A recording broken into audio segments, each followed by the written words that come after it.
ကယ်လို့တင်နေတိုင်းပြုံးပြနှုတ်ဆက်နေတဲ့အချက်ဆုံးတငယ်ချင်းရဲ့မိသားစုကတင်းအိမ်ထောင်ရေးပြူကွဲသွားအောင်အမောင်မှန်တန်နေတဲ့ကျိန်စာတိုင်းပြူစားနေတယ်ဆိုတာသိလိုက်ရရင်သင်ပါလို့မလဲမင်္ဂလာပါဟိုနာအားခက်ချန်နယ်ကနေပြန်လည်ကြိုဆိုလိုက်ပါတယ်ကျမတို့ကဘာကြီးပေါ်မှာသိပ္ပံနည်းကြရှင်းပြလို့မရတဲ့တွေးကြည့်ရုံနဲ့တင်ကြောချမ်းစရာကောင်းတဲ့ပြုတ်ဝက်ချက်တွေအများကြီးရှိနေပါတယ်ဒီကနေ့မှာကတော့ကျမတို့ရဲ့ပရိသတ်တွေကဟိုနာအားခက်စီကိုတိုက်ရိုက်ပေးဖို့လာတဲ့ယနေ့ထက်တိုင်းသူတို့ရဲ့ဘဝကိုအိမ်မက်ဆိုးတွေလိုခြောက်လန့်နေစေဖြစ်တဲ့သွေးပြက်ဖွယ်ရာကိုတွေ့ဖြစ်ရမှန်လေးခုကိုစူးစီးတင်ဆက်ပေးသွားမှာဖြစ်ပါတယ်ဇလန်းတွေကတော့နှလုံးအမောဖောက်ရောက်လောက်အောင်စိတ်ဝင်စားစရာကောင်းလို့အစာအနေအဆုံးထိသိချအာယုံဆိုင်ပြီးတော့နားဆင်ပေးဖို့တိုက်တွန်းကြပါတယ်ရှင်ကဲပထမဆုံးသိသိတာတဲ့မှတ်တမ်းစိုးကြီးစီကိုလှန်လောကြည့်လိုက်ကြရအောင်ပါနံပါတ်1အနီနာချင်းရဲ့သွေးပြက်ဖွယ်ရာအောင်လန်းမှန်တယ်ပထမဆုံးဇလန်းကတော့မိန်းကလေးတယောက်ရဲ့ကိုတွေ့ဖြစ်ရပါသူမမှာငယ်စဉ်နှစ်သားအရွယ်ကလေးကပေါင်းလာခဲ့တဲ့ဂျာလီဆောင်ဆိုတဲ့အချစ်ဆုံးတငယ်ချင်းမလေးတယောက်ရှိခဲ့ပါတယ်သူတို့အိမ်နဲ့အိမ်ဟာဘယ်လောက်ထိရင်းနှီးလဲဆိုရင်မိသားစုလိုက်ခရီးအတူတူသွားကြတဲ့အထိပါပဲဒါပေမဲ့ဂျာလီဆာရဲ့မိဘတွေဟာသူမတို့မိသားစုအပေါ်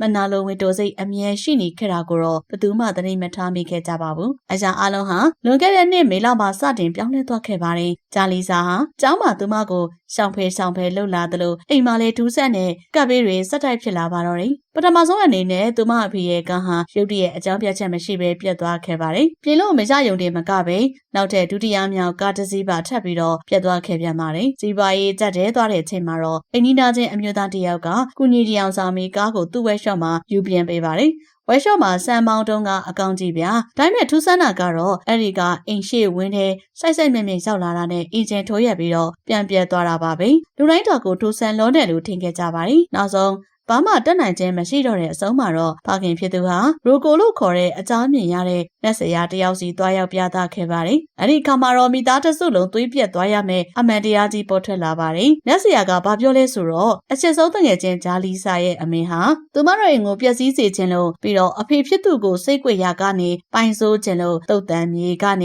တိတ်တဆိတ်ယူလာတဲ့ဒူးဆက်နဲ့အောင်လန်းပြူစားယူတွေကိုအိမ်ရှိဝင်းထက်မှာလာရောက်ပတ်ဖြန်းချိန်စာတိုက်ထားတာပဲဖြစ်ပါတယ်။နေပေါင်း9နှစ်တိုင်းဒီအမောင်လန်းတွေနဲ့လှုပ်ထားခဲ့တာမလို့မိဘတွေအကြောင်းမဲ့ရန်ဖြစ်ကြတာတွေအဖေနဲ့အမေခြေထောက်တွေအပြင်းရဒဏ်နာကျင်ပြီးဇေယုံတက်ခွဲစိတ်ရတာတွေဟာအဲ့ဒီမိစ္ဆာမရဲ့လက်ချက်ကြောင့်ဖြစ်နေခဲ့တာပါ။အခုတော့နက်စရာပေးတဲ့အကာအကွယ်ပစ္စည်းကိုအိမ်ဝင်းထဲမှာမြုံနှံထားလို့အခြေအနေပြန်ကောင်းသွားပြီမဲ့ဖခင်ဖြစ်သူကတော့ညာတိုင်းအိမ်မက်ဆိုးတွေမှတ်နေစေပါပဲသူတို့လည်းအဲ့ဒီအနီးနားချက်နဲ့လုံးဝအဆက်အသွယ်ဖြစ်လိုက်ကြပါတော့တယ်ငယ်တငယ်ချင်းမို့လို့လွမ်းမိပေမဲ့မိသားစုဘေးကင်းဖို့အတွက်အခုလိုလမ်းခွဲလိုက်တာပါပဲအကောင်းဆုံးဖြစ်လိမ့်မယ်လို့သူမကဆိုပါတယ်ဒီလိုလူသားချင်းချင်းမနာလိုစိတ်နဲ့လုံရတာတွေကတကယ့်ကိုရင်လေးစရာပါပဲဒါပေမဲ့ကဘာပေါ်မှာလူတွေမကပဲနဲ့ကျမတို့မမြင်နိုင်တဲ့တခြားစမ်းချေတဲ့တက်ရှိအရာတွေရောတကယ်ပဲမရှိနိုင်ဘူးလားဒုတိယမှတ်တမ်းကိုဆက်ကြည့်ရအောင်ပါအိန္ဒိယနိုင်ငံတရားတော်မြို့ကထူးဆန်းတဲ့တက်ရှိနေတဲ့မယ်လေဒုတိယဇလန်းကတော့အိန္ဒိယနိုင်ငံကတက္ကသိုလ်ကျောင်းသူလေးရေနီယာပေးပို့ထားတဲ့အကြောင်းအရာပါ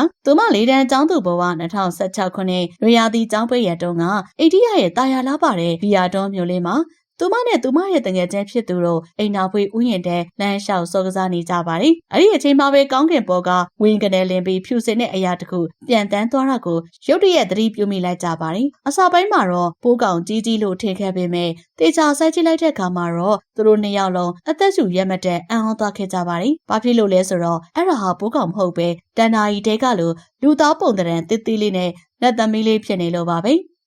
အမြင့်73လက်မကနေ14လက်မလောက်ပဲရှိပြီးတော့သေးသွယ်နုနေတဲ့ခန္ဓာကိုယ်ရဲ့ကျောဘက်မှာတော့အနှင်းငယ်ဟောင်းနှမ်းနေတဲ့တောင်မှန်ကြီးတွေရဲ့ပါရှိပါတယ်။ကိုမျက်စိကိုမယုံနိုင်လို့တယောက်ကိုတယောက်ဆွဲစိတ်ကြတော့မှအိမ်မက်မဟုတ်မှန်းသိခဲ့ရပါတယ်။အမြန်ဆုံးဖုံးပြေးယူပြီးဓာတ်ပုံရိုက်ဖို့လုပ်တဲ့အချိန်မှာတော့ထိုထူးဆန်းတဲ့သက်ရှိလေးဟာကောင်းကင်ပြားထက်ကိုလုံးဝပျောက်ကွယ်သွားခဲ့ပါပြီ။ယနေ့ထက်တိုင်းအဲ့ဒီနေ့ကမြင်ခဲ့ရတဲ့အရာဟာဘာလဲဆိုတာဘယ်သူမှအဖြစ်မထုတ်နိုင်ခဲ့ကြသေးပါဘူး။တကယ်နဲ့သမီးလေးတယောက်ကိုမြင်တွေ့လိုက်ရတာဟာကလေးဘဝအတွက်စိတ်လှုပ်ရှားစရာဖြစ်နိုင်ပေမဲ့တကယ်လို့တင်မြင်လိုက်ရတဲ့တရဝါစန်းကြီးကလက်လေးဖက်နဲ့သွေးနီရဲနေတဲ့မျက်လုံးတွေရှိနေပြီးတစ်နောက်ကိုအရှိန်ဟုန်နဲ့လိုက်လံထောက်လန့်နေမယ်ဆိုရင်ရောမလေးရှားနိုင်ငံပီနန်တရားပေါ်ကလက်လေးဖက်ပါတဲ့တရဝါစန်းတတိယဇလန်းကတော့မလေးရှားနိုင်ငံကဘရိုင်ယန်ဆိုတဲ့လူငယ်တယောက်ရဲ့သွေးပြက်ဖွယ်ရာကိုတွေ့ဖြစ်ရပါလွန်ခဲ့တဲ့7နှစ်တက္ကသိုလ်ကျောင်းသားဘဝတုန်းကသူနဲ့သူတငယ်ချင်း3ယောက်ဟာပီနန်မြို့စီကိုခရီးတိုလေးထွက်ခဲ့ကြပါတယ်။တညမှာတော့သူတို့ငားထားတဲ့ အပမန်ကိုပြန်ဖို့ပြည်နံတရားကိုလမ်းလျှောက်ခဲ့ကြပါသည်။အဲ့ဒီအချိန်မှာပဲခေါင်းပေါ်ကတစ်ပင်အုပ်စီကနေတစ်ကိုင်းပြင်းပြင်းထန်ထန်လှုပ်ရှားရုံးကန်တန်းကြီးကိုကြားလိုက်ရပြီးအပေါ်ကိုမောကြည့်လိုက်တဲ့အခါမှာတော့ကြောင်မွဲဖွယ်ရတရဝါဆန်းကိုဝေဝါးဝါမြင်လိုက်ကြပါတော့တယ်။သူရဲ့ခန္ဓာကိုယ်တစ်ခုလုံးကကတ္တရာစိတ်လိုပိတ်မောင်နေပြီးမျက်လုံးတွေကနီးရဲနေပါတယ်။ပိုပြီးထူးဆန်းတာကတော့သူ့မှာလက်လေးဖက်နဲ့ခြေထောက်နှစ်ဖက်ရှိနေတာပါပဲ။သူဟာအပေါ်မှာတစ်ခုခုကိုအငမ်းမရစားတောက်နေပြီးတော့သူတို့ကိုမြင်တော့စူးဆိုင်ကြည့်ကတစ်ပင်ပေါ်ကနေဝုန်းကနေဆက်လိုက်ပါတော့တယ်။၃ယောက်သာအသက်လူပြေးခဲ့ရလို့တီတီလေးလွတ်ခဲ့ပေမဲ့မနက်မိုးလင်းလို့အပြင်ထွက်တဲ့ခါမှာတော့အဲ့ဒီတရဝါဆန်းကြီးကသူတို့တငယ်ချင်းရဲ့ကားပုံးပေါ်ကိုတီဆုံးနေတဲ့တိရစ္ဆာန်အကောင်တကောင်လာပစ်ချပြီးပြေးထွက်သွားခဲ့ပြန်ပါတယ်။သူတို့ရဲ့ကားဘဲစီလဲဘယ်မှာရပ်ထားတာလဲဆိုတာကိုပါသိနေတဲ့တရဝါဆန်းကြီးဟာဘာကြီးလဲဆိုတာယနေ့ထက်တိုင်းသူတို့၃ယောက်ကြားမှာစမ်းကြဲတဲ့လျှို့ဝှက်ချက်ကြီးတစ်ခုဖြစ်နေပါတော့တယ်။တခါတလေမှာတရေသစေတွေတရဝါဆန်းတွေထဲပို့ပြီးတော့တတိထားရတာကကျွန်တော်တို့ပတ်ဝန်းကျင်ကစိတ်ကြစားဆန်တဲ့အပြုမှုရှိတဲ့လူတက်ချို့ပါပဲ။အထူးသဖြင့်ကျောင်းတွင်းအန်တရပြုမဲ့သူမျိုးပေါ့နောက်ဆုံးမှတ်တမ်းကိုနားဆင်ကြည့်ကြရအောင်ပါလေဂီတာအိမ်ထဲကလျှို့ဝှက်ချက်နဲ့ကျောင်းတွင်းအန်တရနောက်ဆုံးဇလန်းကတော့အထက်တန်းကျောင်းတစ်ခုကကျောင်းသားတစ်ယောက်ပေးပို့ထားတဲ့ကြောချမ်းစရာအဖြစ်အပျက်တစ်ခုပါပဲသူတို့ကျောင်းမှာဂျိုနသန်လို့ခေါ်တဲ့17တန်းကျောင်းသားတစ်ယောက်ရှိပါတယ်ကျောင်းကလူတွေကတော့သူ့ကိုအလွန်ထူးဆန်းပြီးစိုးရိမ်စရာကောင်းတဲ့အပြုအမူတွေကြောင့် freshman ကေလာလို့အမည်ပြောင်းပေးထားခဲ့ကြပါတယ်သူဟာကျောင်းသူကျောင်းသားတွေကိုလိုက်လံနှောက်ယှက်နေသလိုသူ့အတန်းမဟုတ်တဲ့အတန်းတွေတဲ့အထိပါမဖိတ်ခေါ်ပဲဝင်ထိုင်နေတတ်တဲ့သူတဦးပါဒါပေမဲ့ဂျိုနသန်နဲ့ပတ်သက်ပြီးတော့အထူးခြားဆုံးအချက်ကတော့သူဟာကျောင်းကိုလာရင်ကြီးမာတဲ့ဂီတာအိတ်ကြီးတစ်ခုကိုအမြဲတမ်းမပြတ်လွယ်လာတတ်တာပါပဲတရက်မှာတော့ပေးဖို့သူလူငယ်က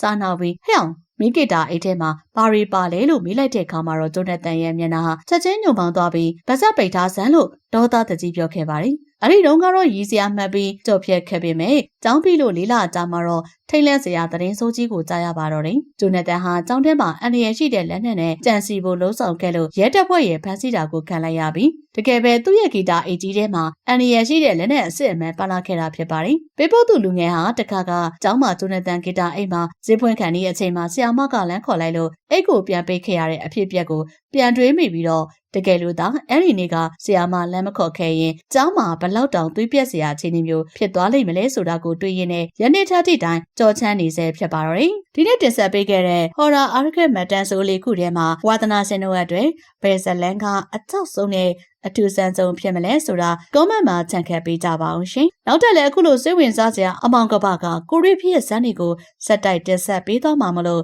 ကျမတို့ရဲ့ channel ကို subscribe လုပ်ပြီးတော့ notification ခေါင်းလုံးလေးကိုလည်းနှိပ်ထားပေးဖို့မမေ့ပါနဲ့အောင်ရှင်။အားလုံးပဲဘေးကင်းကြပါစေကျေးဇူးတင်ပါတယ်ရှင်။